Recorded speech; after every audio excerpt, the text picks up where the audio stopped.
The subject of today's webinar is Network Information Security Directive number 2, which replaces the one issued by the European Union in 2016. Neil is going to give us a presentation on the subject. He has studied the whole document, which is, let me tell you, is a well over 100 pages, and it applies to a number of areas, but we're focusing up particularly on the effect of DNS.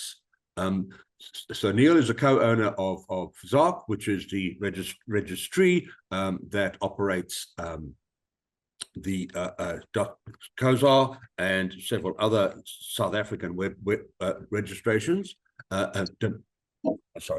Domain names. Then we have on our panel, we have Lucky Masilela, who is the CEO of ZARC. We have Mark Elkins, who's the registrar. So we have the registry and the registrar. We have Lerato Seema from the DNS regulator, and that's it. Those are our and of course we have Matthew Talliart, who is our resident cybersecurity expert and heads up the SAI electronics and software section and the cybersecurity chapter. And over to you, Neil.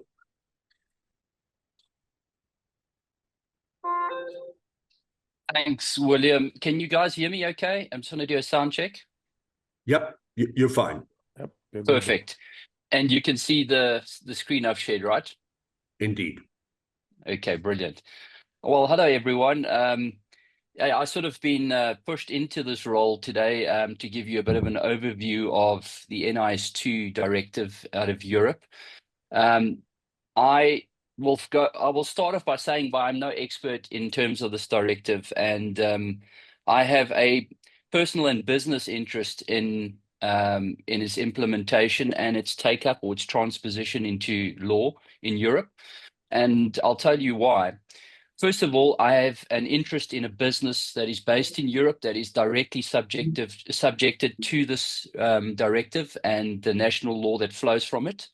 So that's the one aspect that led me to look into it in more detail, and to specifically ensure that our services offered in Europe complies with this directive.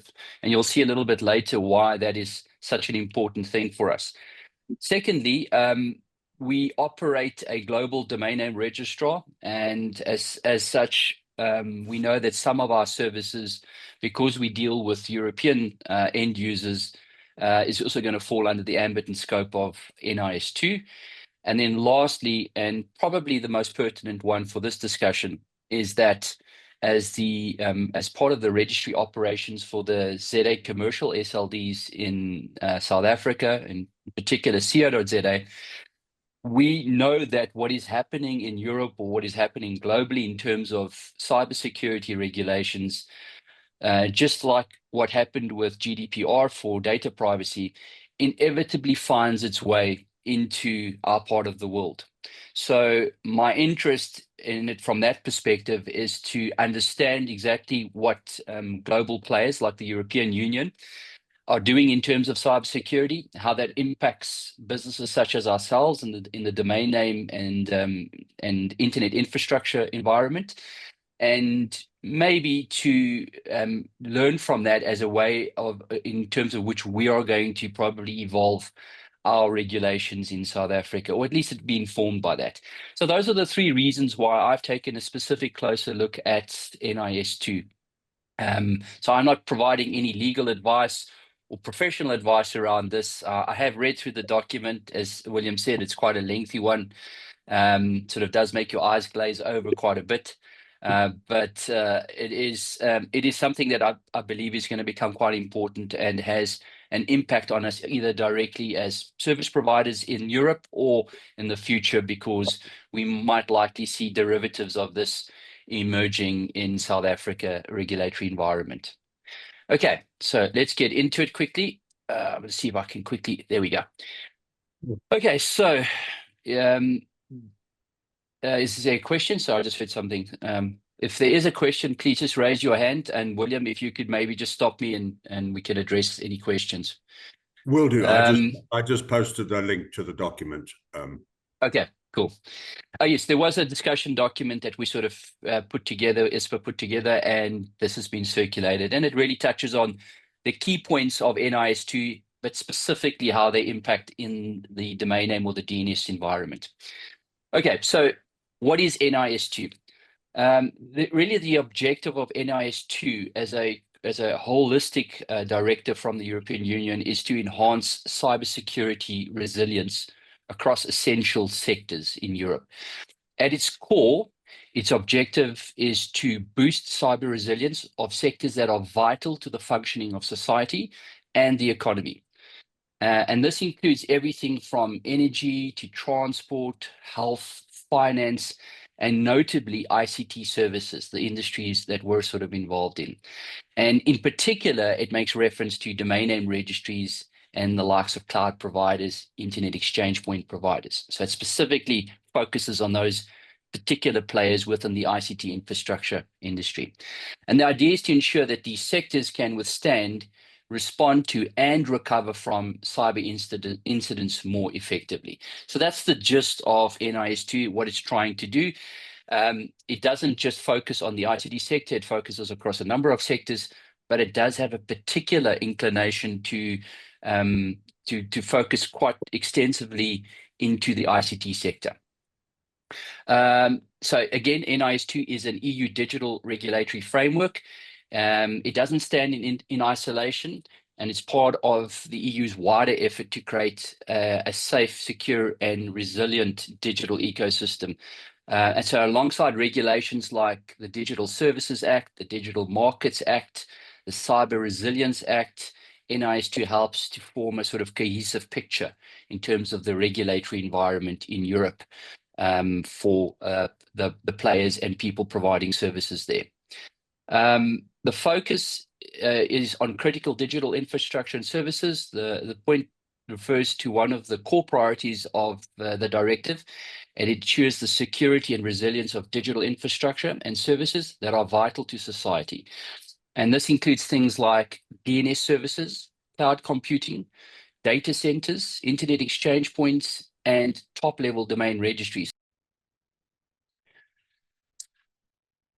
Okay, the key obligations, and this is getting to the core of NIS2. The key obligations are around a limited group of articles. So the directive contains about 84, 85 articles. It's only about 5 articles that actually manifest obligations on entities that are either essential entities or important entities. And some of the key ones that I'm going to highlight now are quite wide in their ambit and have quite severe consequences if you don't comply with these. So the first one is risk management and cybersecurity measures. So under Article 21, the directive says that all in-scope entities, that's essential entities and important entities, are required to implement a comprehensive set of technical, operational, and organizational risk management measures. This includes everything from access control, encryption, to multi-factor authentication, vulnerability handling, business continuity plans, the whole shebang. And these are all either enforced through compliance checks if they're essential, or you would have to explain what you did if an incident happened in order to avoid penalties. The objective is not just to protect this critical infrastructure, but also to build resilience in the infrastructure itself. The second important element relates to incident reporting. This is quite an interesting aspect. It basically is encompassed under Article 23, and it sets very strict incident notification obligations in terms of these qualifying entities. Essentially, they must notify their CCERT or a competent authority within the EU within 24 hours of becoming aware of a significant incident, even if the impact is still being assessed. So in other words, you don't quite know what's happening yet, but you know something is happening, you would have to inform your CCERT within 24 hours.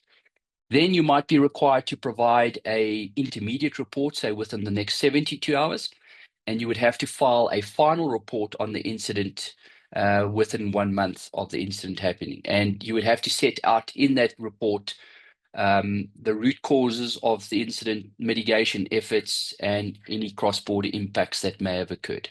So that is something that is quite interesting, and quite a lot of focus is put on that. And that's Article 23 if you want to go and read it yourself. And then one of the new or interesting aspects that has come up in NIS2 that wasn't in NIS1 is supply chain security requirements.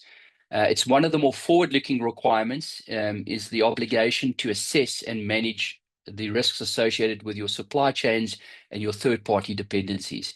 So entities must identify which suppliers are critical and take steps to ensure that their security practices do not introduce vulnerabilities into your own organization. And this is a clear shift from an internal-facing control to a more holistic ecosystem level approach. And again, if you breach any of these obligations, you could be subject to quite hefty fines and penalties, which we'll discuss a little bit later. And then, the last interesting one I want to touch on is governance requirements. This is also a significant shift under NIS2, and it places explicit accountability on senior leadership in an organization. It's dealt with under Article 20, and it requires that the management body, which is essentially the board or the executive committee of a entity, must not only approve cybersecurity risk management plans, but actively supervise their implementation. And this means that cybersecurity is no longer just an operational or technical concern. It now becomes a boardroom issue that requires the attention of senior management. And the message is clear from NIS2, and that is that if you're running critical or important infrastructure, you must lead on cybersecurity as a senior leader, and you cannot just sign off on it. It's just something we tend to do in our organizations quite often. And then just the last article that I will go into a little bit more detail down the line, it's one specifically focused on some of the ICT infrastructure providers, specifically top-level domain registries, such as CCTLDs, as well as some interesting implications on registrars. But we'll get into that in a slide or two. Okay, and now, the nub of all of this, why does NIS2 matter? Well, it establishes at its core, it raises the baseline for cybersecurity across Europe, and it ensures that essential and important service providers meet consistent, enforceable security standards. And it has replaced the fragmented approach of the previous version, NIS1, with a more harmonized regulatory framework that applies equally across all member states. It applies to sectors that include telecoms, domain name service providers, internet exchange point providers, and data centers, and it provides them with more clarity in terms of their responsibilities, together with the accountability that they bear in upholding these criteria. It also imposes administrative fines, and to ensure compliance, it says for the most serious violations, you could result in fines of up to 10 million euros or 2% of your organization's total worldwide turnover, whichever is the higher. So we're talking about significant penalties and repercussions for any breach of these articles. And it has a similar severity application to GDPR. If you recall GDPR, which sort of flowed through to other countries around the world, that also maintained a very, very high penalty component to it to ensure compliance. And then I think it's important to realize, and this is sort of one of the things we touched on, is that even if we're not based in the EU, NIS2 matters globally because it is quickly becoming a cybersecurity reference model for many, many countries, just like GDPR was a reference model for data protection around the world. And we've already seen other regions look at NIS2 when developing or updating their own national cybersecurity laws. And this means that we're probably going to see NIS2 style compliance finding a foothold in other jurisdictions around the world, including potentially even in South Africa. So it is particularly important for technical operators to start preparing now and start looking at these obligations and start sort of evaluating the risks and their shortcomings in terms of their infrastructure and their services. And then lastly, NIS2 directly affects domain name and DNS operators worldwide. They're again specifically earmarked and targeted in terms of Article 28. So that's one of the aspects we're certainly not going to get away from in terms of the importance of why NIS2 matters. If you're in the domain name environment, this is going to creep up on your radar, and you're going to have to deal with some of the requirements that are set out in the directive. Okay, the impact on the domain name industry. This is sort of where it affected the business I'm involved in, the sector I'm involved in, and it basically identifies again under Article 3(1)(b). It identifies top-level domain registries and DNS service providers that are explicitly designated as essential entities, regardless of their size. And this means that even smaller CCTLDs and GTLD operators in Europe, for instance, including those not meeting the usual thresholds of 50 employees, could face fines of up to 10 million euros or 2% of worldwide revenue. And then Article 28 in particular places specific cybersecurity obligations on TLD registries and domain name service providers. And this is in addition to the other articles that deal with things like cybersecurity and incident reporting and those types of things. So Articles 21 to 23, plus for DNS providers, Article 28, which applies specifically to our industry, our sector. Okay, so Article 28, this is the one that is specifically related to domain name registration data, and there's 6 sub-articles or six sub-clauses in that particular article, and this has some relevance to our environment in South Africa, into the ZA environment, because we've seen draft regulations that touch on domain registration data. We've seen that come out in the past, and that was made available for public comment. So we can learn, I think, a lot from how Europe, in particular NIS2, is dealing with things like domain registration data. The first subclause 1, it says, for purposes of contributing to the security, stability, and resilience of the DNS, member states shall require top-level domain registries and entities providing domain name registration services, this is registrars clearly, to collect and maintain accurate and complete domain name registration data in a dedicated database. This is verbatim out of the directive, and it clearly is talking about the accuracy and completeness of domain name registration data that needs to be collected and stored centrally. So accurate, verified registration data is a requirement. Then it says, for purposes of paragraph 1, the type of information that needs to be collected is the domain name, the date of registration, which is also almost part of the automated part of the system. And then importantly, it designates the type of contact information, the registrant's name, the contact email address, and telephone number. It makes no reference of identification or registration numbers or anything like that. It simply says registrant's name, contact email address, and telephone number. And then obviously, if there is another point of contact, an administrative contact, in other words, that is not the registrant, you would need to provide that information for them as well. So NIS2 actually goes a step further, and it designates the type of information that you need to provide as a minimum to be verified. So again, the requirement says that we have to have policies and procedures in place, including verification procedures, to ensure that the database referred to in paragraph 1, that is the registry database, contains accurate and complete information. So we have to publish policies that determine how we're going to go through this verification process. Non-personal data must be publicly accessible. So this is essentially a requirement for some sort of registry data publication service, a WHOI service or an RDAP service. This information must be made publicly available, and it must display all information that's not personal data. So in other words, you can't, the information that's personal information is still going to remain redacted under GDPR. And then it makes a requirement for lawful access to this data from specific entities. And it says essentially provide access to specific domain name registration data upon lawful and duly substantiated requests by legitimate access seekers, such as law enforcement that we would interpret, and maybe even brand protection agencies. And importantly, you have to reply without undue delay in any event within 72 hours of receipt of any request for access. So you have to reply within 70 hours. This applies to registrars and registries. If you don't reply within 72 hours, you are strictly speaking in contravention of the NIS2 articles, and you could face penalties because of that delay. So it's very, very important. You have to meet the criteria of your response time.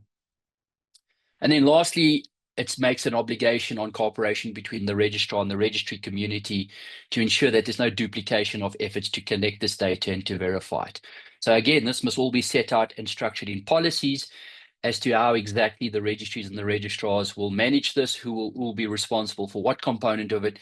But essentially, the nub of all of this is that in this very, very broad cybersecurity focused, critical infrastructure focused directive from Europe, they place a lot of emphasis and very specific emphasis on the domain name industry, and specifically focus around registry data and how registry data must be collected, how it must be made available, and how it must be verified. In South Africa, we use an open registration policy. The ZA namespace, in particular co.za, operates on an open registration model where domain names can be registered with minimal identity verification. This has supported the widespread adoption of the uptake of ZA domains, but also comes with challenges around abuse and law enforcement cooperation, especially as cybercrime becomes more sophisticated and widespread. If we're going to align with NIS2 type standards, this is where NIS2 offers a valuable reference framework for us to learn from, especially the provisions of Article 28 as it relates to registry data. Can you guys still hear me? Sorry, I just see my video is frozen. Oh, it's okay. Don't know why this keeps bugging out. Sorry, we can hear you, Neil. Okay, great. I'll just let that try and find my camera again. Sorry about that. I'm not sure why it's doing that. I'll carry on speaking. It'll come back by itself, I'm sure. So basically, again, we can learn from Article 28, and we can recognize that registries and registrars form a part of critical digital infrastructure. And we're looking at balanced and enforceable standards for registration data verification, an obligation obviously to provide WHOIs, to have clear rules around lawful access to the full registration data, in other words, including personal information, and be transparent in how we handle data policies. So those are the type of things that we, as South Africans involved in the ZA namespace, these are the sort of leads we can take from NIS2. And I think it's important that South Africa should aim for a regulatory model that builds trust and transparency in the ZA namespace, supports cybersecurity and accountability, but at the same time avoids unnecessary burden on legitimate users and service providers. So we should have a good balance in terms of how we manage these requirements. Again, just the strategic takeaways of all of this. NIS2 clearly raises the bar globally on cybersecurity mitigation and compliance. It specifically identifies registries and registrars, as well as a host of other ICT role players that need to play certain roles and fulfill certain obligations in terms of the requirements in terms of the directive. And it's proactive in its alignment to ensure its continued relevance and trust in the community. And obviously, it's a very important aspect of it. It requires quite effective stakeholder collaboration in order to roll something like this out and develop the supporting policy frameworks that make something like this work. In the discussion document we circulated, we did sort of highlight a couple of components where we look at how global industry, ICANN in particular, deal with things like registration data, how this is stored and collected and made available, We talk about protocols like RDAP that have been implemented there. And we also do a comparison of this to the requirements set out by NIS2 in its new directive. And then lastly, we look at sort of where we are in terms of the ZA regulations, and maybe make a call for us to align those regulations with what is happening globally, how global players like registries and registrars would help them, certainly to a large extent, if we could have some sort of standardization across the board in terms of how governments and regulations approach the sector that they do business in, especially in terms of how they handle data and how they collect this data and make it available to others. So again, in conclusion, NIS2 is reshaping the digital trust frameworks. We're seeing it starting in Europe. It's going to be transposed into national legislation there, but we're also seeing other countries around the world taking the lead set by NIS2, and this is informing local legislation and regulations out there. So it's definitely a global shift in the way that governments and regulators are approaching critical infrastructure and specifically cybersecurity. And I think the ultimate call here is that ZA must try and evolve and remain interoperable as part of the global environment. And so we shouldn't be going off on tangents that are creating more onerous or contradictory obligations on the domain name industry that are not necessarily aligned with what the rest of the world is doing. And by that I include NIS2 as well as ICANN sort of rules and regulations and policy frameworks, consensus policy frameworks. And I think that is it from my side. I hope that has given you a bit of a broad overview of NIS2. There's a lot in there. It's extremely difficult to give you a sort of very short summarized version of it, but I hope I've succeeded in at least giving you a view of the critical articles that could apply to us. And then obviously the importance of us taking note and learning from these, because it may form part of or guide the development of local regulations in South Africa going forward. Back to you then, William.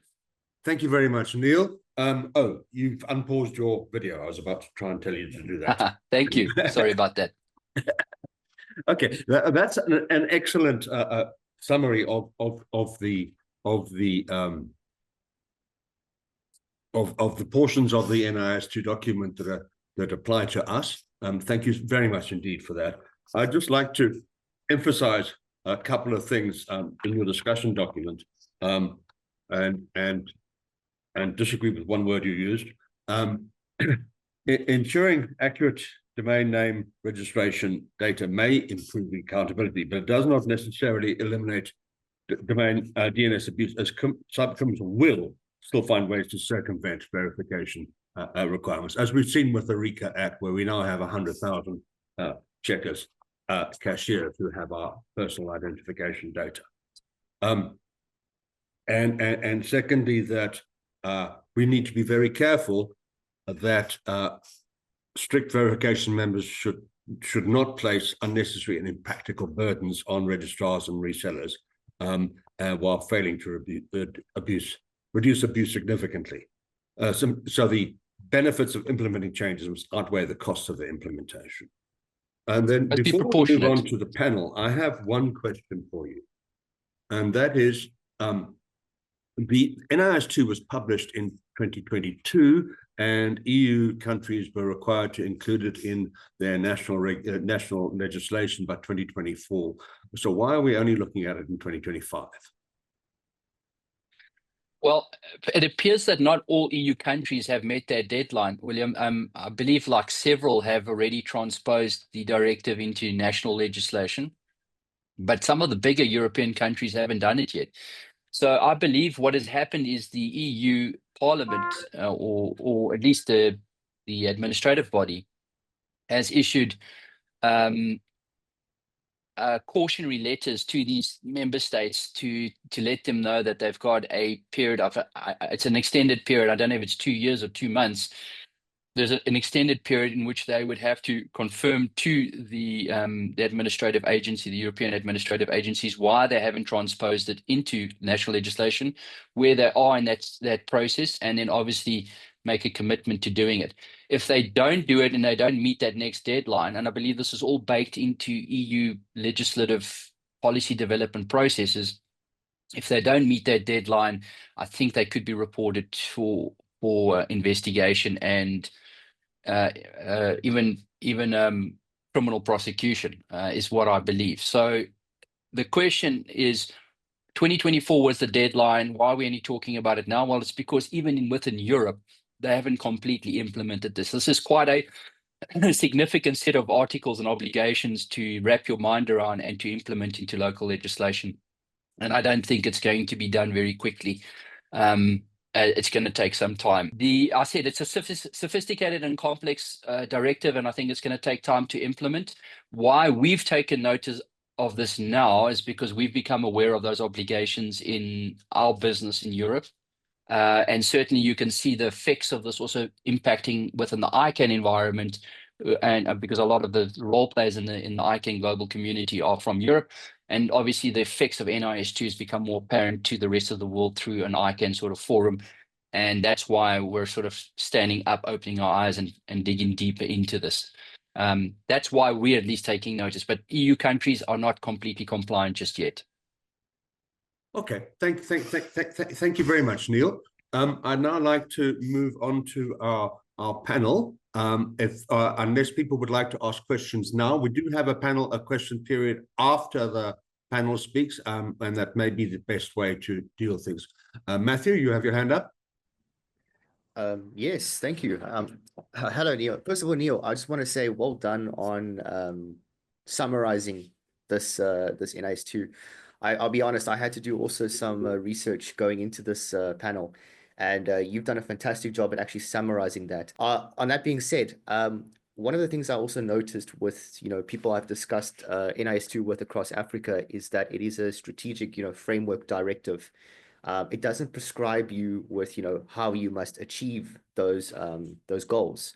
Since you have, I think, now gone through this now, do you need to adopt anything else to achieve the goals that the NIS2 is recommending to you? Thanks, Matthew. I think other than just being aware of the repercussions and the consequences, I know that in terms of our operations in Europe, because we ISO 2700 certified, that counted for a large extent in terms of our standard operating procedures and our ability to respond to incidents, as well as to plan for disaster recovery and those type of things. So because we had gone down a sort of global standards driven process and certification, we found that our adaptation to NIS2 was a lot easier for us. But obviously we had to be cognizant of the consequences and the service levels imposed by NIS2, especially the service levels in terms of responding to requests for information within 72 hours. Those are the type of things that have come up anew, and we've had to build that into our service level standards and into our standard operating procedures. But ISO certification certainly was a massive step for us in making it easier for us to transition into an NIS2 compliant service and infrastructure situation. That's good to know. All right, thank you. Cool.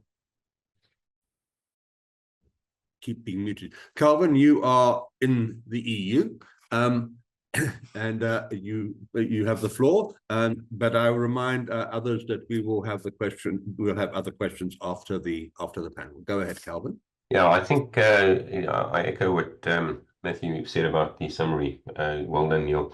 It's very succinct and useful. I also want to just add one little thing, and that is the GDPR caused an issue with WHOIS and data, and it introduced a bit of uncertainty as to what should or shouldn't be stored and or displayed.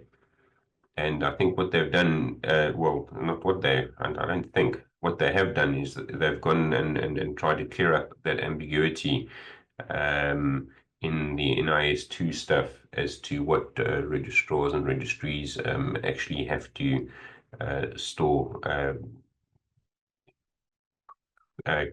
especially with respect to the ambiguity introduced by GDPR.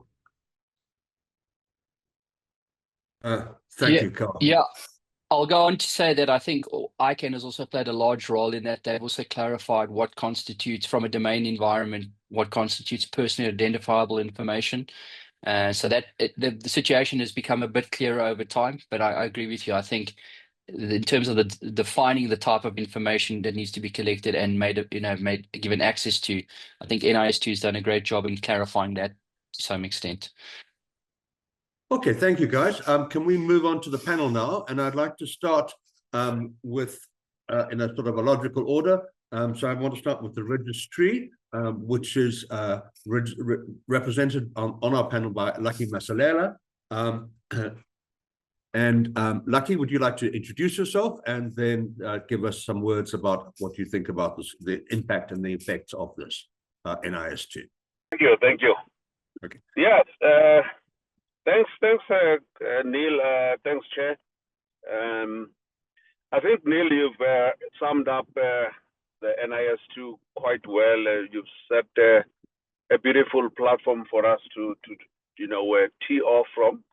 And for my angle, I would like to look at the practical solutions for NIS2. And then starting off that we need to scan broadly some of the interventions that are in place currently. Some of these interventions are informed by a number of policies and acts that are already in place. Already we have spoken about GDPR, we've spoken about NIS, now there is NIS2, and we know that for us in South Africa, we've always been trying to comply not only to that, but we also complying to the POPI Act. We need also to be aware that also on the continent there is your Malabo Act, and all of these acts in one way or another should be seen to be complementing each other. They do not necessarily contradict, but they enhance the application and implementation of same. They also have a common goal in terms of the digital ecosystem and addressing issues of broad collaboration. What we know from the NIS2 is that at the European level, it is trying to ensure that there is a standardization on policies.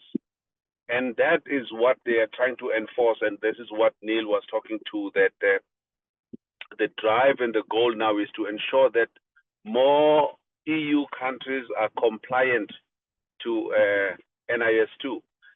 Equally, this has been one of the biggest struggles on the continent, which is Africa, to get more countries to be compliant to the Malabo Convention.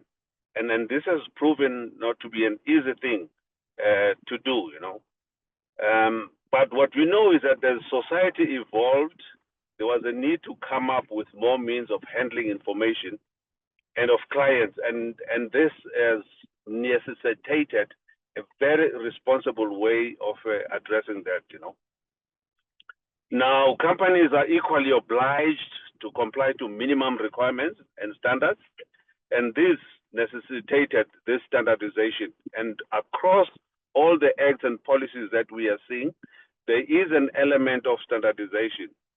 I've mentioned that in South Africa, we have the POPI Act, but the common thread above all is a need to provide security, privacy, and resilience of this digital ecosystem in the respective jurisdictions. We could have some slight crossovers and issues that we need to be addressing properly on those regional or judicial areas. And as we are trying to see the impact of NIS2 in the South African space, and how is this done in some of the practical examples? Data control is one of the things that we've been implementing. We have been in discussions at an extensive level within ICANN, especially when GDPR came into place and dealing with the who is data and how this needs to be handled and what needs to be redacted and what needs to be made available. Two, the other area that has been in place to address some of the imminent challenges that are covered in the NIS2 is how to deal with DNS abuse. DNS abuse, which would require a lot of collaboration across the entire globe, is dealing with phishing, spam, malware, etc. And this has been a very topical matter in the last 3 to 4 years, and it will continue to be for as long as there's digital abuse. The other one, three, is registrar agreement. In what we put in place as registry operators is agreements with registrars so that they are compliant in collecting data, and what kind and how that data is collected. That will be the data of the registrants whilst they are acquiring a domain name. This is one of the things that we are very particular about, ensuring that they are compliant to these agreements that we put in place. Neil has also spoken to this ISO or the IEC 2001. That already has been put in place, especially on our side, to ensure that the compliance with regards to this information security is also addressed properly. Now, in this agreement that I referred to, we are also dealing with malicious registrations. This has been a recent discussion in Prague at the policy meeting, where we're looking at the validation or the verification of contact details before and or during the registration process. And what has been discovered equally is that when the registration or when verification is done at the registration point, there is 70% decrease in malicious registrations. And that is one of the things that we think is going to assist in addressing some of the elements that are covered in NIS2. The other thing that we are also looking at emanating from Prague again is the creation of clear and user-friendly educational tools before, during, and after a domain name registration to assist their registrants in understanding the importance of providing and maintaining the accurate registration data throughout the life cycle of their domain name. 2, how their data is protected. And 3, understanding the consequences of providing inaccurate data or not verifying email, phone under the required timeline. The educational tools kit could be, for example, include pop-ups during registration process. And this is one of the considerations I think we'll also be implementing in that. The RDDS record, that the domain name is suspended due to incorrect data, and that domain names that are with this notation should not be unsuspended until the data is corrected. So these are some of the practical cases that I thought I should share to emphasize on what has been raised by the first speaker with regards to what is required into the future, and to show that we have been at each point of any legislation being drafted, been positively responding to those requirements. Thank you, Chair. Thank you so much, Lucky. So Lucky representing a registry. Next we have Mark Elkins, who's a registrar. Mark is emigrated to South Africa in 1983, and then he's been involved in computer communications in 1984. He runs one of the oldest, I think probably the still oldest, still extant ISP in South Africa that still has the same name, which is Posix. And he had quite a lot to do with the Valcosa domain name. He wrote the scripts to automate it originally, and he spent a lot of time with Afrinic.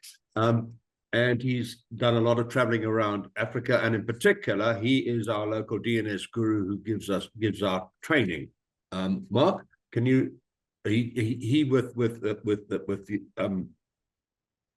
Johan forgotten his surname. He changed it. From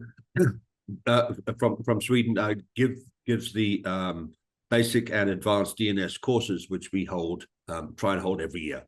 Mark, your views on the NIS2. Okay, thank you very much, William. Firstly, thank you very much, Neil, for the summary that you've given.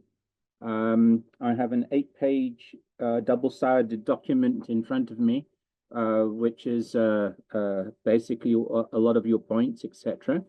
And I have scribbled some notes onto it.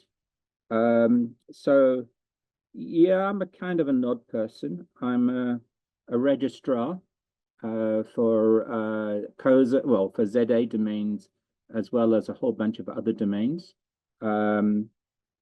I also work as a registry as such for edu.za, which also helps me see things that other people might not. And I suppose in some senses I'm a registrant because I also register domains for myself, so I can see potential problems with the systems and things like that. But I've got a couple of odd comments. I think it's perhaps time we can look at removing perhaps fax numbers out of the system. There's no mention of fax numbers in the system at all in the NIS2 as far as I can see. And I would love to get that changed to a cell number or just a secondary phone number or something. When looking at things like data accuracy and verification, I was thinking that was going to be a big problem. And then, strangely enough, yesterday, an ISP registered in edu.za, and they misspelt their domain name for email purposes. They spelt rabbit with a single R rather than a double R, and therefore the mail bounced back to me, and I could see what was going on and was able to fix it for them.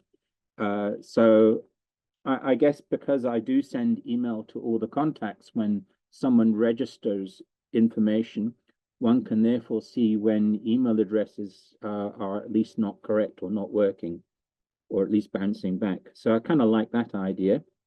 I was looking through the operational policies for co.za, and there was one paragraph that was written, upon registration, the domain status will initially be server hold until the registry validates the name server information, which may take up to 24 hours.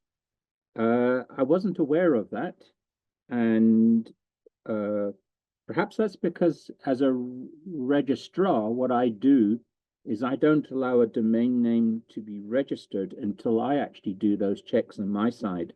So that's perhaps something that registrars can do, is look at checking the name servers properly to see if the name servers are in fact authoritative, and then maybe that server hold will never be pitched back to them, etc. That will probably reduce issues that a registrant might have about the efficiency of the registrar. All my domains basically include DNSSEC, but then I do teach the subject. But that means that the domains registered through me will generally be quite secure, and that seems to be a big concern. I would wonder why. Okay, when we first took over the co.za system, the one thing that we were told by the person who was giving it to us was, don't put bad information into the zone to begin with. In other words, check that stuff is working properly, etc. And I guess that's where I've got this idea from. And I think that is a pretty good principle. But then, are we not at the point in time where information that is in the system should also be verified occasionally? For example, have the name servers changed? Do they need to be updated? Do we need to shout at the registrant or the registrar from the registry point of view that the name servers have been changed to at least get the information coherent with the rest of the universe? Although it does look like I was one of the people looking at on the DNSSEC and security ICANN workshop, and it looks like that may become a variation of how the DNS works to make these sorts of things less needful, less relevant, so that information is more likely to be correct. But certainly those sorts of checks. And then things simply as a registrar or reseller, how many people implement things like two-factor authentication? Is it simply a username and a password so that they can manage the domains that they manage? Or do they also implement two-factor authentication? And I think with the rage for two-factor authentication at the moment, perhaps people, registrars / resellers, should certainly look at implementing two-factor authentication. Why, you might ask? Years ago, I believe it was the Washington Post website appeared to be attacked, and a fake website was put up and stuff like that. What actually happened is the Washington Post's registrar, the Washington Post account on his registrar was compromised. Someone got in with a username and a password, and they changed the name servers to point to the fake website. Now that would not or should not be possible with two-factor authentication. So that would be a good reason to look at something like that. Otherwise, I don't have any great disagreements, as long as things like verifying information before being submitted isn't too stringent. For example, yes, you are meant to provide a physical address, but I don't see a simple system for checking that the physical address that has been supplied is correct. Certainly not driving around there and having a look at it. But so as long as the checks that we're asked to make sure happen don't stop the machine from moving forward, in other words, the registrant being able to talk to the registrar, talking to the registry in order to get the domain name registered, then yeah, I'm happy. And well, like I said at the beginning, well done, Neil. This was a pretty good talk, and I greatly appreciate it. Thank you.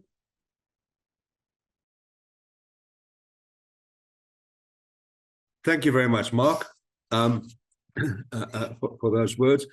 Interestingly, the NIS2 does not require a physical address, although we in South Africa currently do. And as you correctly pointed out, it's something it's not practical to verify. Our next speaker is Lerato Seema, who is a lawyer who works for ZADNA, the domain name registrar. Lerato, would you like to introduce yourself and give us your views?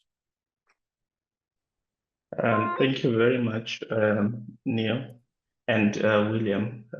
Firstly, Neil, for the overview, and for William for steering this ship.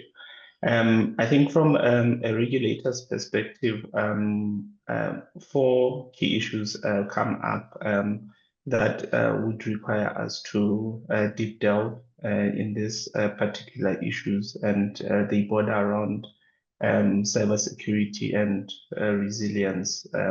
Obviously, the data accuracy and trust issues, as well as international cooperation and policy modernization.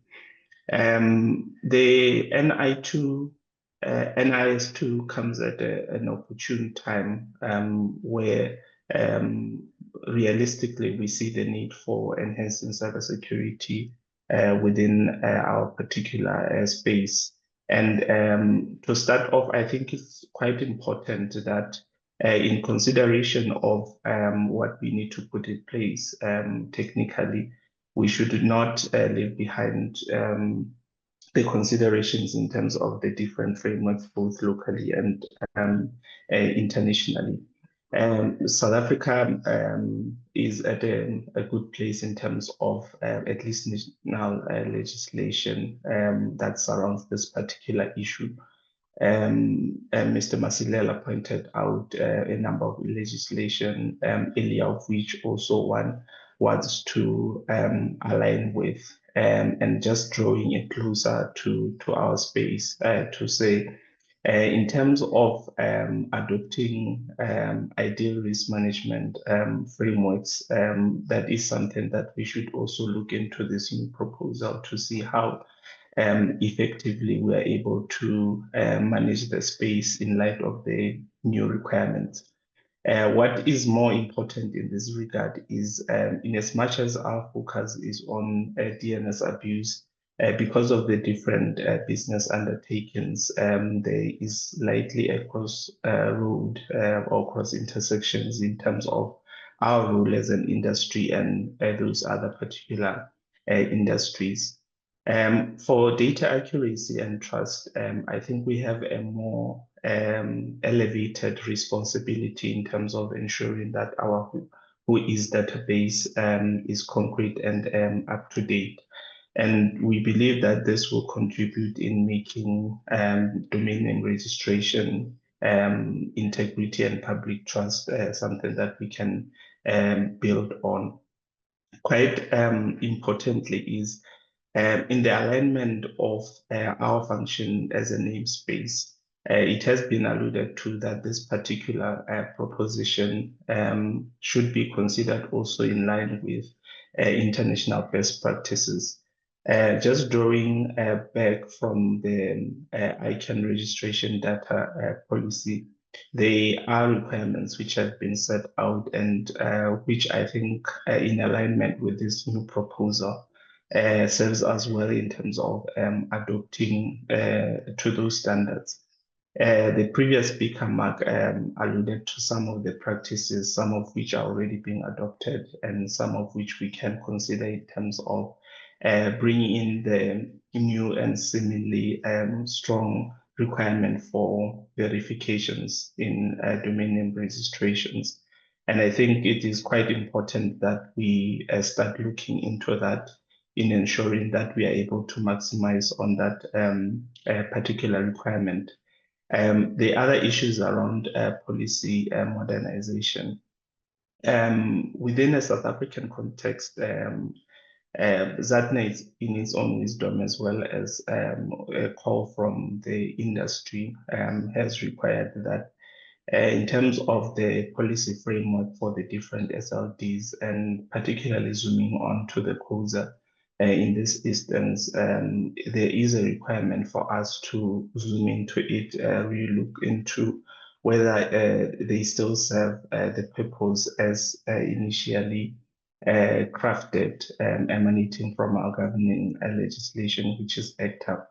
And this is quite important that as we look at the NIS2, especially in terms of the requirements of the handling of information, we should create a balance, not only one in terms of functionality and operations of the industry, but how these requirements also serve to meet the legislative requirements of South Africa as a country, as well as the industry, because of the interplay between the participants of the industry, both locally and internationally. And for us to get to a point where we are able to, in quotes, domesticate this particular requirement, it would also require of us then to document these changes, of course, selectively, depending on those which we want to adopt through policy changes. It is an inclusive approach, and our stance also is it's quite important then to view how these particular requirements play out. Neil did mention a very important aspect to say even the EU countries themselves haven't fully adopted this So in our exercise on seeing how we are able to align and comply with these requirements, it also requires us to critically look at how it unfolds, especially within the jurisdictions that affect the basis of why the changes or the directive was made. That would also assist us to say at the time in which we believe we have solidified the requirement as required by EU, we are able to then shape at least our secondary legislation to speak to those needs in as far as we find them practical and appropriate for the South African context. So in the whole exercise of this, it is quite appreciated that in terms of timelines, the process was started way back. The consideration is being made now. And as a regulator, we believe it's quite important that even before the conclusion of this particular exercise to prepare for full enforcement, we are already taking or rather having a discussion on how we best adopt what we believe is necessary for the space. So for us as a regulator, we are open to discussing the possible areas which are likely to impact particularly our end users or beneficiaries operating within our space, but which conduct business with the countries that are affected, or even EU-based registries and registrars, but which are functioning within our ecosystem. So quite importantly to note, considerations really have to be made against those four pillars, ensuring that we adopt adequate risk management practice and framework, ensuring that the accurateness of the WHOIS database is on point per the requirements, adopting international corporations, especially with those dealing with EU-based registries and registrars, and ensuring that in terms of our secondary legal framework, we are able to align in as far as it's relevant to our context. So with that brief, I think that's the additional contribution one wants to make. Thank you. Thank you very much for those words, Lerato. And I think you've touched on it, but Mark also touched on it. We set up what we are currently collecting for COSAR in terms of, and other domains in terms of personal information 30 years ago. And so we are, I think, collecting far too much information. Mark mentioned fax numbers and physical addresses. I would suggest that we should restrict it to that which the NIS2 requires, namely name, email address, and phone number. So you know, that's enough, and those are relatively easy to verify, as we've also discussed. Our next speaker is Matthew Talliard. He's a cybersecurity engineer with over a decade of experience in the operational technology sector. That basically means equipment control. And in his current role at Fortinet, he travels across Africa, partnering with diverse OT industries to tackle complex cybersecurity challenges and drive innovative solutions. He's a registered professional engineer with EXA. He has a CICP certification through ICS2 and is a Fortinet certified solution specialist in operational technology. And as I said earlier, he's also the new chair of the South African Institute of Electrical Engineers Electronics and Software section and the chair of the cybersecurity chapter. Matthew, over to you. No, thank you, William. Yeah, no, spot on there with the introduction. And yes, that's exactly how I wanted to look at this. And the question I was hoping to also answer today was, you know, is African organizations missing out on adopting NIS2, sorry, in this case? And from what I can tell, you know, boots on the ground is traveling Africa, and that I very rarely encounter NIS2. I encounter the other frameworks and directives, your ISOs and that, IEEE, or otherwise more specific standards that actually talk more to the practicality of what we need to do, like your NIST 800-82. So it was interesting to see how NIS2, and just to summarize how I see it, they point you in a direction, and they say you need to achieve these goals as stated in these articles that Neil has done a fantastic job of covering. And then from there we go and say you now need to figure out how do you want to achieve these goals, and you can adopt other frameworks, other standards as well to assist you. So Neil actually mentioned there, like, because they had already followed one of the ISO standards, they were spot on in terms of meeting compliance. And then all they needed to do now was just cover the gaps there. So a fantastic gap that Neil mentioned was, notifying stakeholders about, if there's a breach in that. And that's also one of my pet peeves is like, what happens to our data, once there is an attack. So I really like the idea of the adoption of NIS2 and the additions it's putting out on there. But, it gets to a point where, again, coming back to that question, are we adopting it? Should we adopting it? I find that most African organizations, they've already adopted it or adopted something else in terms of NIS2. If they needed to adopt NIS2, just like what Neil had to do with his organization, there was a mandate to do so. There was they were interacting with the EU, so therefore they needed to now follow through with that. And I think others as well will need to do so. A good example is like Article 22, with the critical supply chains. If they're in Africa, then they would be subjected to that scope. So they would then follow through with that. But I think other African organizations would select something, and I'm using quotation marks here, better for them.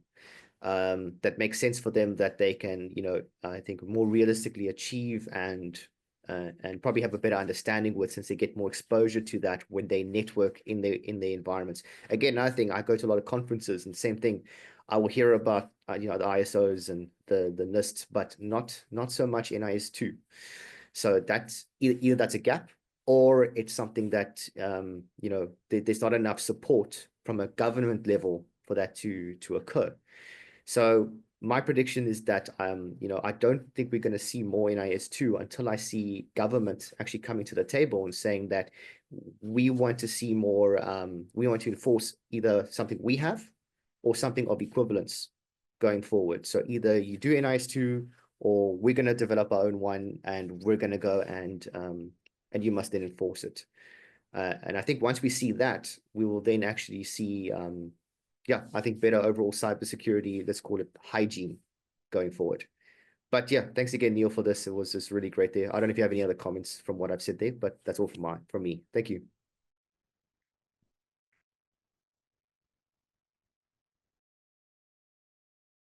Sorry, I keep forgetting to unmute myself. Thank you, Matthew, for those wise words. I think it's time now to open the floor to questions. So if anyone would like to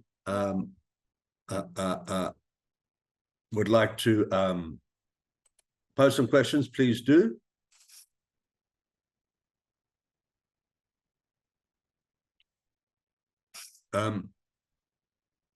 Maybe Neil, you can stop sharing now. I have a hand from Roland Giesler, who's a member of ISAC, the South African chapter of the Internet Society. Roland, thank you, go William. ahead. Yeah, thanks everyone for the presentations, Neil and everybody else, and contributions. I have a question in terms of the EU's ability to execute on the, if I can call it, threat of fine for non-compliance. There are some things that are good, and some things are onerous in terms of a small business. Maybe not specifically in the DNS space, but in some of the other requirements that have not been discussed. But the fines that Neil specifically mentioned, I know of at least one US provider that gives them the middle finger whenever they want to enforce their regulations on a US company. So the same for us in South Africa. If we follow good principles but somehow fail on one of the requirements that they've set, and now European users make use of our services in South Africa, surely it's of no consequence. They can't enforce that. Is that I know this goes a bit against the gist of the discussion we've had up to this moment in this specific meeting, but are there any comments on that? The ability to execute on that? Yes. Calvin, are you answering the question, or are you responding, or are you asking a new question? I was going to respond to his question. Thanks. Please do. Okay. Right. So when you look at what the EU has done, they've first of all, when it comes to smaller businesses and non-multinationals and things like that, what they've done is that they've taken an approach to corrective action before they go to punitive action. So they're more interested in getting things sorted rather than levying fines. When it comes to the big guys who were obviously gaming the system and annoying European citizens with their egregious breaches of privacy laws and things like that, then the EU has taken a more punitive approach of fines and things like that. So that's what I've seen happening. In terms of jurisdiction, obviously, if you have no assets in the EU, then they can't touch you and force you to do things. But once you start trading and operating and collecting revenue in the EU, then they've got you. Yeah, thank you about the jurisdiction. That's an important point. Thank you, Calvin. Some more questions? Matthew. Yes, maybe just following up on that. One thing I have been reading about and struggling to get an understanding of is I think the word I'm going to use is validation, because I don't believe there is a certification for this. Again, please tell me if I'm wrong here. So if you have, if you are following this, how do you validate? Is it like an annual report where you say, this is what we've done, this is how we show we've done it, which can then be further investigated should they not like it? Is that what happens? Does anyone have any insight to that? So I guess both to Calvin and to Neil. So really that would depend, Matthew, on the local legislation. It's meant to when the directive is transposed into local law, say in Germany as an example, they would probably specify a means of ensuring some form of compliance. These could be audits, in other words, imposed audits from the regulators there, where they would come in and obviously check against a checklist and then determine from that whether you're compliant or not. This is proactively, and especially if you're an essential entity. And if you're not an essential entity, but you're still subject to these requirements, in other words, you're an important entity, then if an incident happens, you better have your house in order to establish that you did follow these principles and practices and that you've acted in a reasonable way as a service and infrastructure provider, and that you've done things to the best of your ability and in compliance with the laws as you've read them, so that you would avoid these penalties and repercussions. But again, I think the frameworks and the clarity on that would come out of the local legislation as opposed to in the directive itself. The directive, I do think, sets the stage for local governments in the EU to sort of flesh out these things in more detailed policies. I just want to hand over to Calvin. Is there any communication back to an entity in the EU about how you complying with NIS2, like an annual report or something like that? Not to someone in the EU that I'm aware of. Again, that would be to the actual country in which you have an operation, and you would have to look at the requirements there if you have to submit an annual report. I think the the focus here is going to be on audits, compliance audits, and I'm almost convinced there's going to be an ISO type audit process that you can volunteer and pre-audit yourself, and then present those as compliance, or it could come out on a case-by-case basis where it's insisted upon, and then you would have to go through some sort of third-party audit or government audit of the process. That's how I think it'll play out. By the way, in our instance, they were quite happy to just use our ISO certification as that standard has been met, and we're not going to be concerned about you too much. No, fair enough. Okay, no, thank you. All right, Calvin, yes. Yeah, exactly what Neil said in terms of local legislation. What is also happening is that there's an initiative to give all EU citizens a digital ID. I think it's by the end of next year. So that has to happen. And I've seen actual applications, for instance, I think on BE domain names, well, Belgium domain names, I think it is.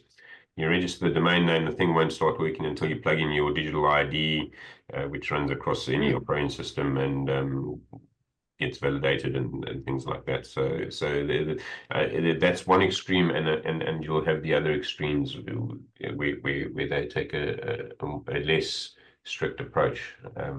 So it's going to vary across the EU as per local legislation. I think that's where we're going to end up. Okay. Okay. No, If I can answer your question, Matthew, before we take the next question, next speaker, audience member, there is no official NIS2 certificate, but Okay, ISO 2701 or something called TISAX, I don't know what that is, are both provide a structured approach to cybersecurity and are acceptable methods. But as Calvin says, it's going to be auditing. Alejandro? Hello everybody. Thank you. I'm calling from Brussels, actually. Thank you for. Cool. I got into this call thanks to ISOC South Africa, so I'm listening to it very. It's really interesting. So very happy to be here. So back to what Calvin was saying, I'm here in Belgium. What the DNS Belgium is doing on the national cert, it's a very interesting process because it's they're using the EID, and it's a system called It's Me. Well, that's the most common system used here, and the idea is it's an initiative to register businesses online. Yeah, so if you have a register, you can use your electronic ID to certify that you are registered in Belgium. Yeah, and then you get some with a plugin in the browser. You get a green light. This means that you've gone through the process of identifying yourself, and that your online shop or your online domain corresponds to a real business that is registered in Belgium. Yeah, it's a voluntary process. Yeah, so if you do it, you get the green light. If you are in the process of getting it, you get an orange light, and if you don't do it, you get a red light. Yeah, from there, I know that they're also considering to identify individuals, yeah, and to require the EID. That's one of the things they're considering. And in that case, they are working together with the Danish, the DK top level domain. That those are the ones that first require the obligation, yeah, to register your electronic ID when you register a domain. And I can find it for you. There's some very interesting reports on the business impact of that decision, yeah, and how in the end it affected their it reduced the number of registrations, but in the long term, it's proven beneficial, at least for .dk. Yeah, it's a small registry and all that, yeah, but there is a lot of debate here in Brussels about that topic, yeah, and different approaches as you can see. So it's I don't know how compelling that is for South Africa, but the European TLDs are really working on this and really exploring the business impact of those decisions. And that's all I wanted to say. Thank you from Belgium. Yeah, thank you very much, Alejandro. Am I pronouncing your name correctly? Yes, very well. Thank you. I don't speak Spanish, but that's very good. I once learned a little bit of Portuguese, but I've forgotten it all now. That's very good. Thank you. Thank you a lot. Any more comments or questions?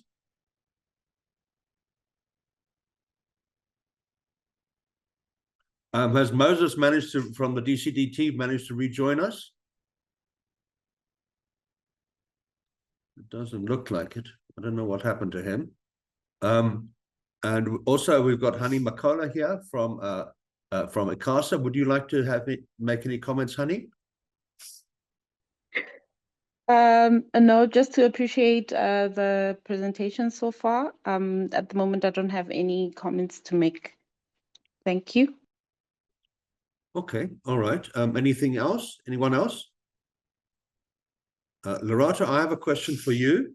Can you share with us what is the status of the draft regulations that were published when? A year? More ago? Are those where are they now? Are they being revised? Are they going to be published? Are they going to be scrapped? What can you tell us? Thank you, William. So the status of the regulations, they are still within the department for final review of the submissions that were made by the ZADNA, and we await the feedback on the status thereof. Okay, all right, thank you.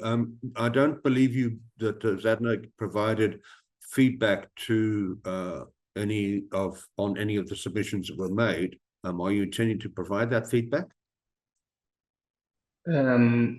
Indeed, we'll provide the feedback. I think you can appreciate that we can do that prematurely before the finalization of the feedback awaiting. But I should say, taking the platform, it becomes quite relevant to the discussion of the day. I noted a few key areas in which the proposition also speaks to this, mainly revolving around the call for verification, technical audits, and the alignment with what is being proposed and what we are currently in the process of achieving nationally. Thanks. Thank you. If I remember correctly, ZADNA, when asking for comments, did not do what ICASA does. It says that your comments will be published unless you specify otherwise.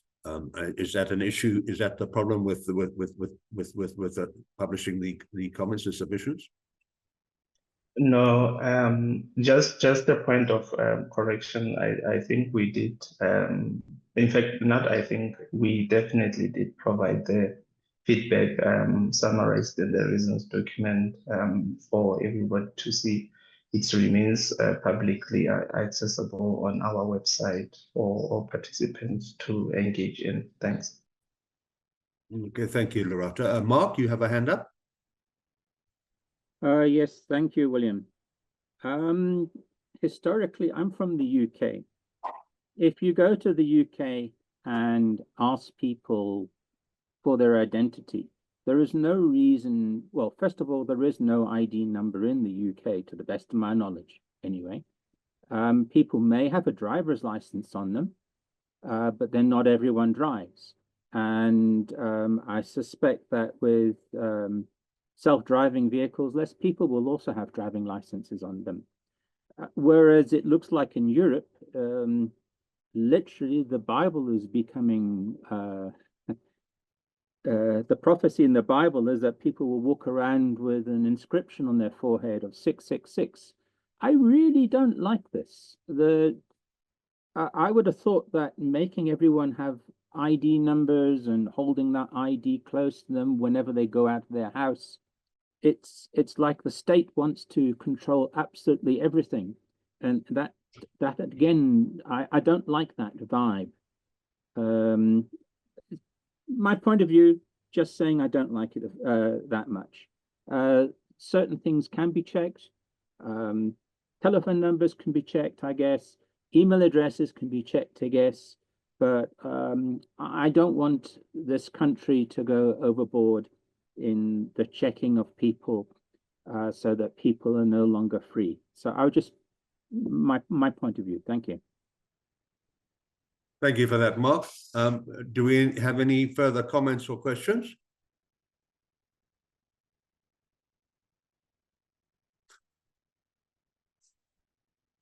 Kodasheng, have you got any questions that have come in remotely from the remote hub? Can you give us a moment to check around the room, please? Sure. Okay. All right. Whilst you, sorry, I'm just checking on the chat.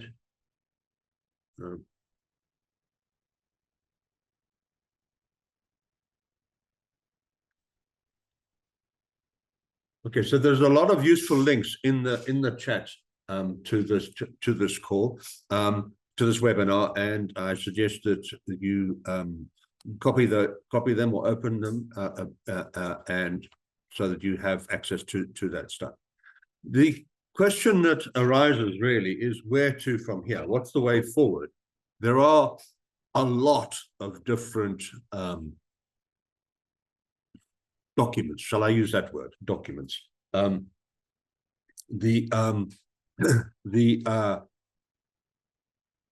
We have the NIS2, which is a directive. It's not a law. It's an indication of what laws should be passed. We have ISO 27001, 001, which is a standard that deals with quality. We've got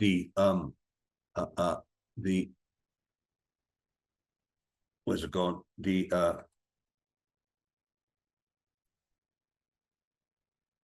We got the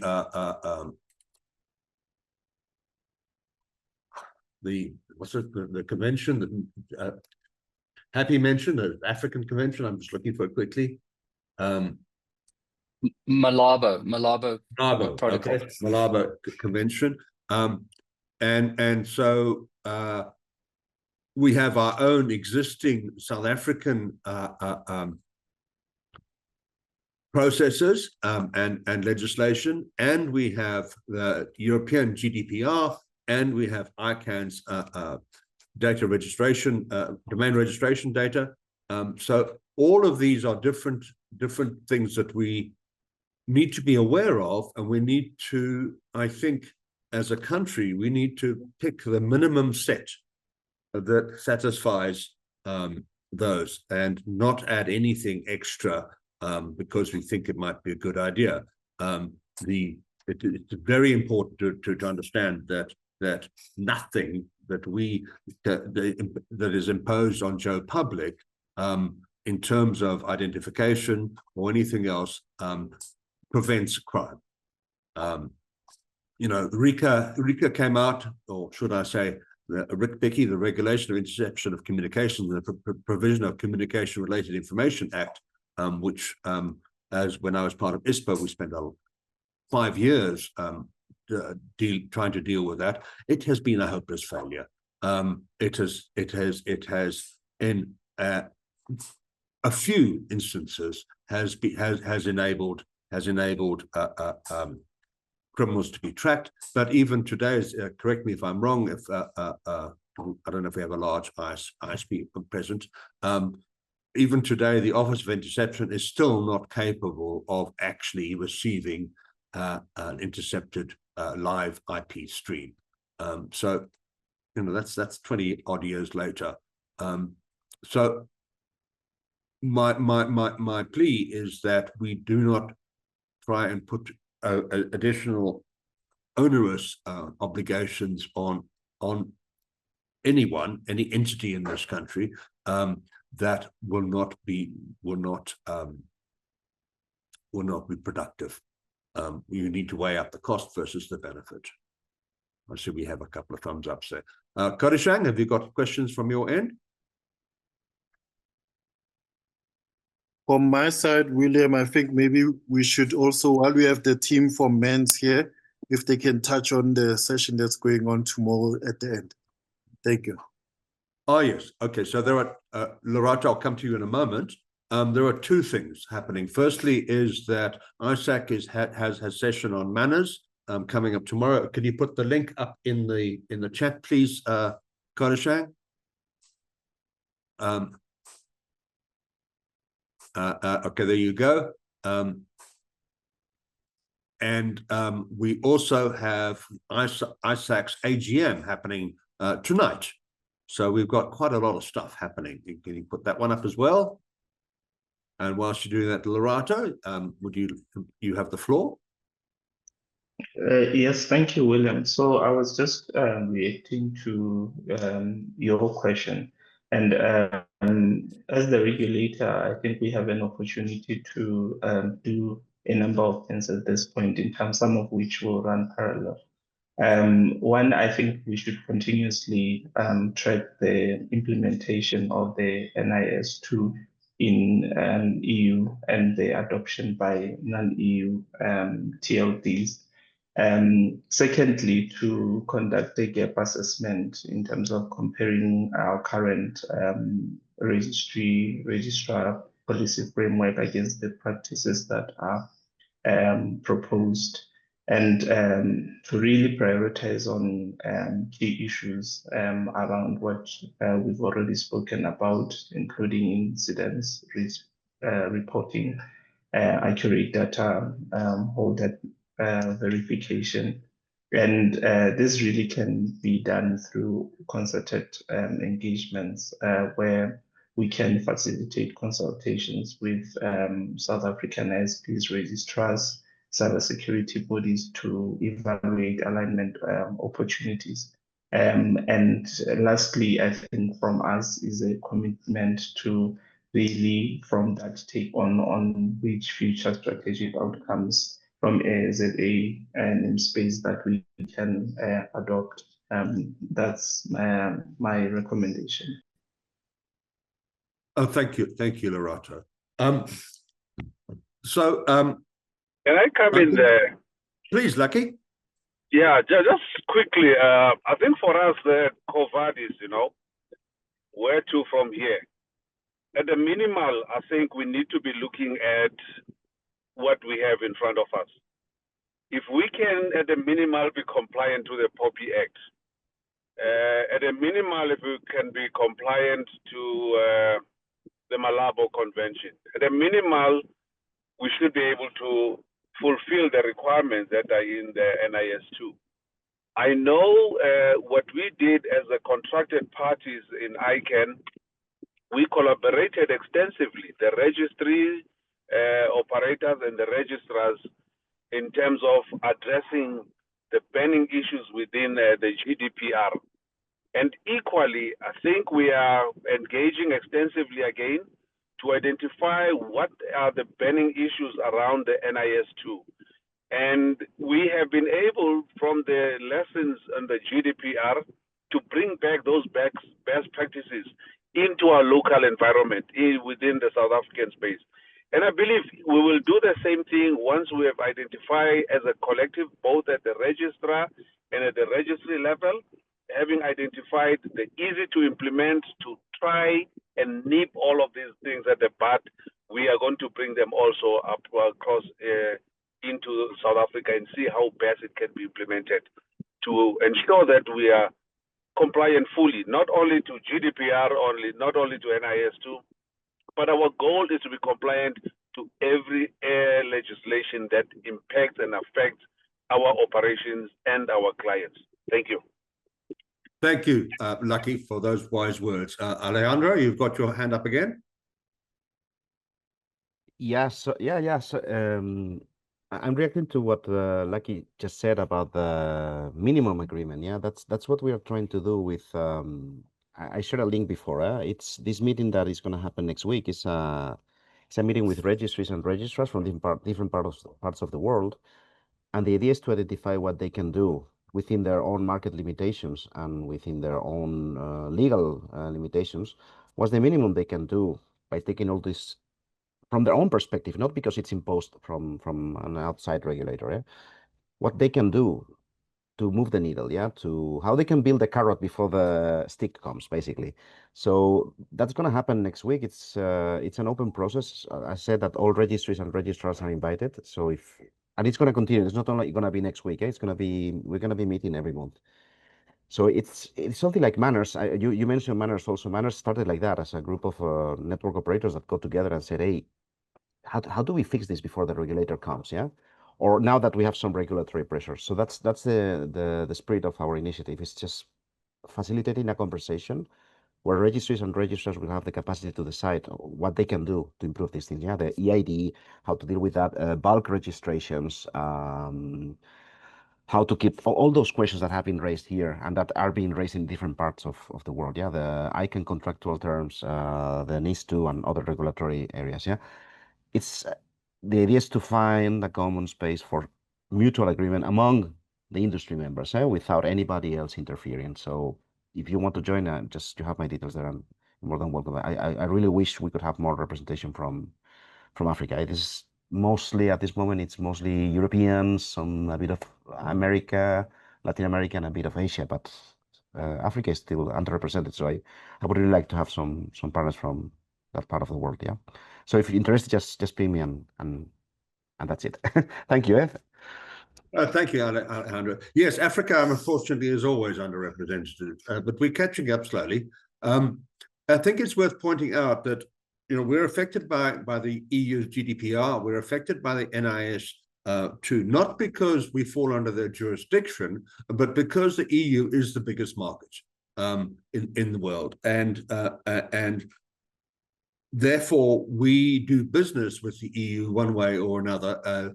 As individuals or as organizations, and so if you do business with the EU, then you need to be cognizant of the EU requirements, and so that I think is the crux of the matter. As Calvin said, they can't do anything to you if you break their rules, if you don't have any skin in the game in the EU. I think it's about time we're coming to the end of this, unless anyone would like any last questions or comments. Okay, Honey? Yes, please. I apologize because I joined a little bit late, so this might have been addressed a little bit earlier on. By way of the beginning, I agree that we should avoid regulatory fragmentation at all cost. But I am just having a question now, especially on the way forward, and in terms of regulatory body. Maybe Advocate Lerato could answer on this one. If we were to adopt some of these laws in South Africa, what type of capabilities would we need? And are we ready for that? Do we need, for example, a single regulatory authority for all of the cybersecurity, or can different regulatory bodies exist to make sure that each and every sector is catered for? And in terms of the institutional framework in South Africa, I remember the previous speaker was speaking about the POPI Act and so forth. Do we keep it separate, or is there a need, maybe, for example, like the UK having a national authority for security and so forth? So maybe what are the thoughts in terms of that? Thank you. Thank you, Honey. Lerato? Thank you, Honey. So in terms of the approach to this, I don't think it requires a single regulatory authority. Just to draw back from the different areas, there are multiple entities and there are multiple sectors that are involved in this. I think what is quite important is to see the relevance of those particular sectors within the discussion of this particular area, which is around DNS, and their involvement is something that we can ensure, but with our sector leading this particular process, because it is solely within our space. In terms of the institutional framework, like different areas around how we manage the legal framework, it is just really going into each of them and seeing, in terms of the South African landscape, where are we with the prescripts that would ultimately impact this particular process. And I think the colleagues online will agree that we already have legislation that guides this particular process. And this process will be quite important to handle in alignment with what we already have existing, and then establishing how it complies with the national framework. Something quite important to note that this is a directive. It has implications in terms of applicability. And in us doing so, we should not negate the importance of ensuring that in as far as our legislation is concerned nationally, we should be seen by all intents and purposes in compliance with that. So whatever we draw and take forward from this should not exclude that particular component.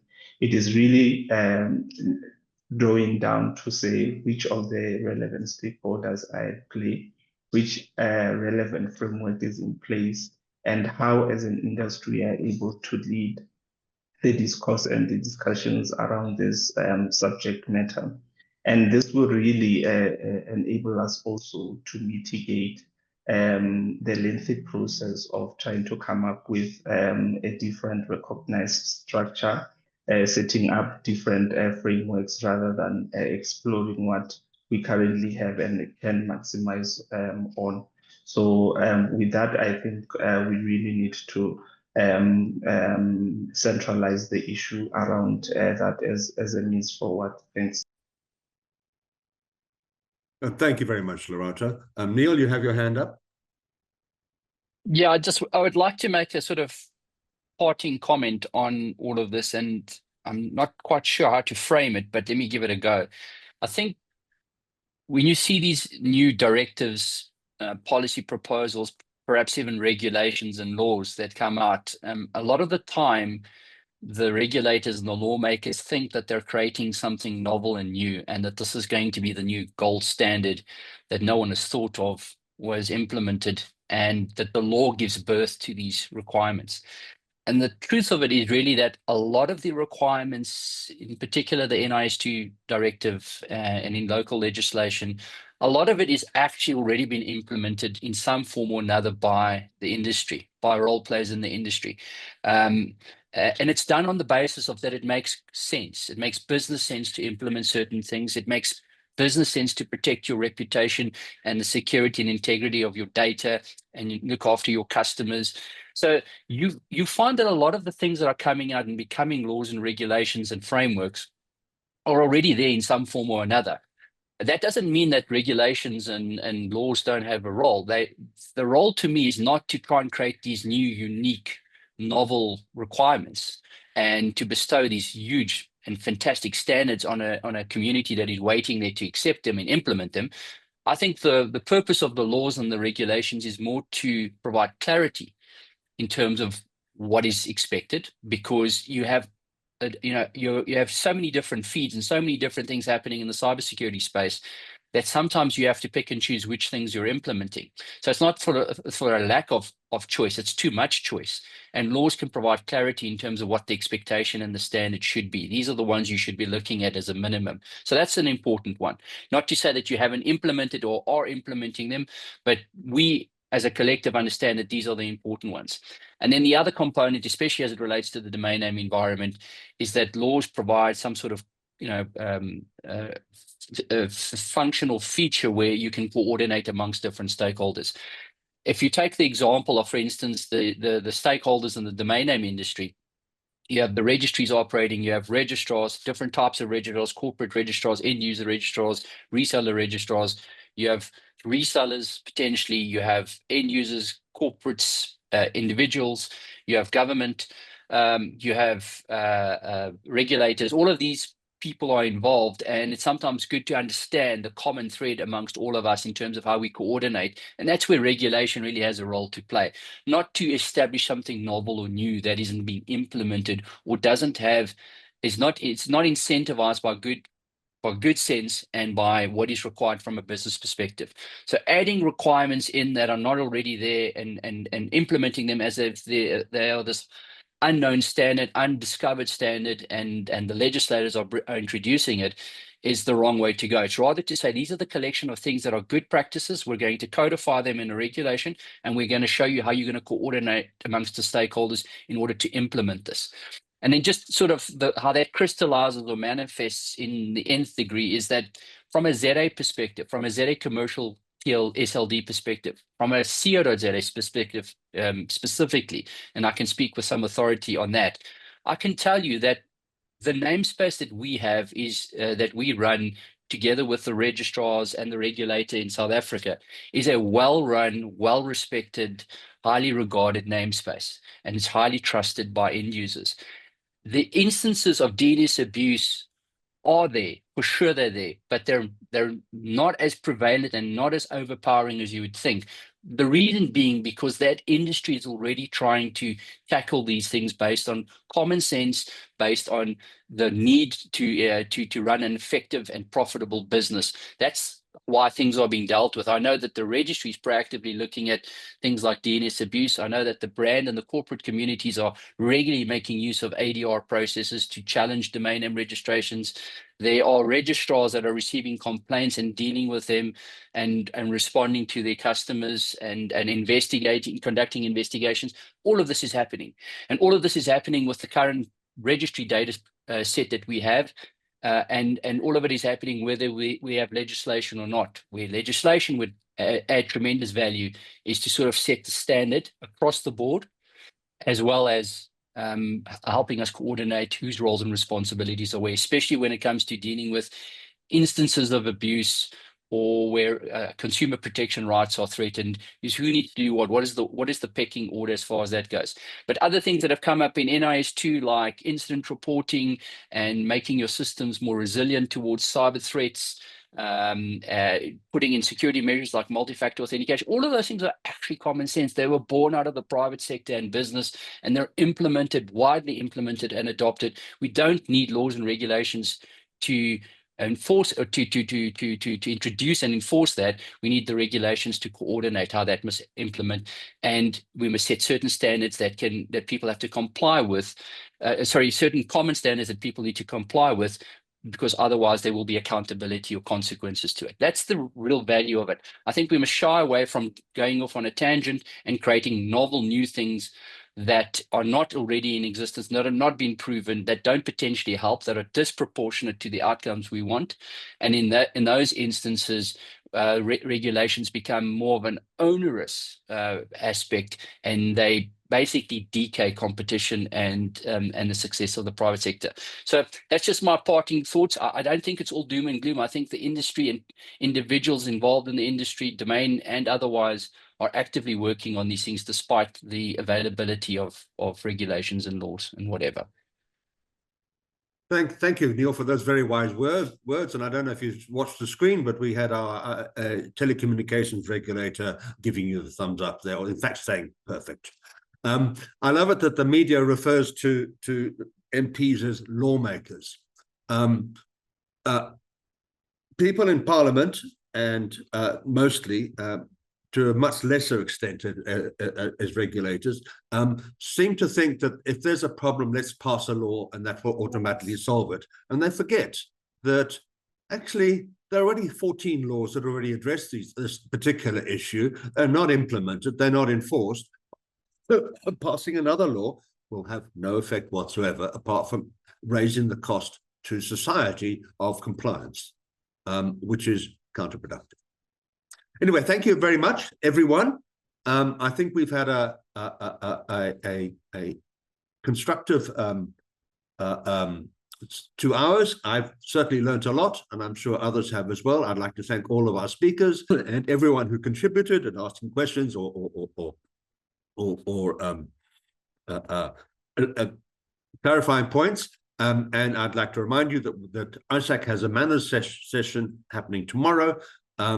And you've seen a link for that, and also and everyone's welcome to attend that wherever you are in the world. We have attendees from all over the place. And